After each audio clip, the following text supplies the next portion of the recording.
भारतीय रेल के पास लोगों के पैसे से बने विशाल संसाधन और आधारभूत ढांचा है। एक अरसे से निजी क्षेत्र की निगाह उन पर लगी हुई है। सरकार के निजीकरण के कदमों के खिलाफ रेलवे की ट्रेड यूनियन और लोगों का एक विशाल जनमत है। इस वीडियो में हम यह समझने की कोशिश करेंगे कि हमें भारतीय रेलवे को क्यों बचाना चाहिए और क्यों यह न केवल इसके कर्मचारियों और यात्रियों बल्कि पूरे देश की जीवन रेखा है।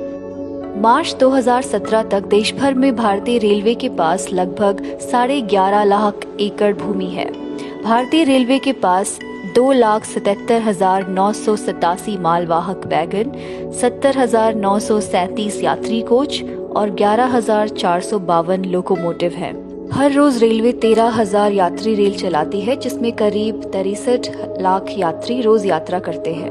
रेलवे में 13,08,000 कर्मचारी काम कर रहे हैं। वर्ष 2017-18 में रेलवे की कुल आय 1,87,400 करोड़ थी। भारतीय रेल 3 देशों नेपाल, पाकिस्तान और बांग्लादेश को भारत से जोड़ती है। हम उत्तरी अमेरिका, यूरोप और अन्य देशों में जानते हैं, रेल नेटवर्क से यात्रा करना हवाई यात्रा की तुलना में महंगा है। भारतीय रेल गरीब और मध्यम वर्गीय आबादी को सब्सिडी देकर सस्ती यात्रा करवाती है। निजीकरण आम आदमी से ये सब लाभ छीन लेगा। भारतीय रेलवे माल की कमाई के लाभ से यात्रियों को सब्सिडी देती है। रेलवे हर यात्रा के लिए 100 रुपए के खर्च पर केवल 53 रुपए का शुल्क लेती है और माल की कमाई से 47 रुपए का अनुदान देती है। इसके अलावा वरिष्ठ नागरिकों की रियायत, मरीजों की रियायत, छात्रों, युवाओं, किसान, मीडिया वाले लोगों की रियायतें आदि सहित 55 रियायतें दी जाती हैं। निजीकरण के कारण स्टेशनों पर लाखों दुकानदार अपना रोजगार खो देंगे। CAG के अनुसार AC 3 टायर और AC चेयर कार को छोड़कर सभी श्रेणियों में नुकसान हो रहा है। मोदी सरकार ने 2025 से पहले 500 निजी गाड़ियां चलाने का प्रस्ताव दिया है। निजीकरण की प्रक्रिया के तहत मार्च 2023 तक 109 मार्गों पर 151 ट्रेनें होंगी। इन निजी ट्रेनों में केवल AC 3 टायर और AC चेयर कार होंगी जो लाभ कमाती हैं। निम्न और मध्यम वर्ग के लोगों के लिए सामान्य द्वितीय श्रेणी या स्लीपर क्लास नहीं होगी।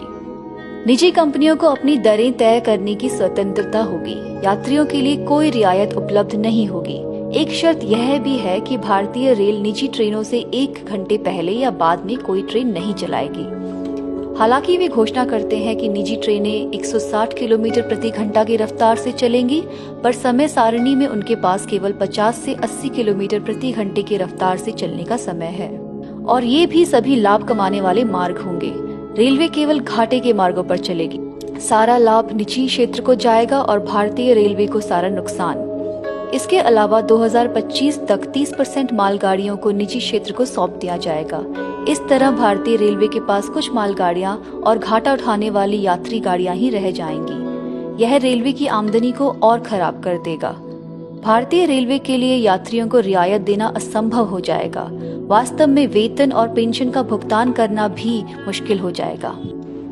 वर्तमान में 500 यात्री ट्रेनों को एक्सप्रेस ट्रेनों में परिवर्तित किया गया है, जिससे ग्रामीण लोगों का व्यवसाय, रोजगार और पढ़ाई के लिए कस्बों शहरों तक पहुंचना मुश्किल हो गया है।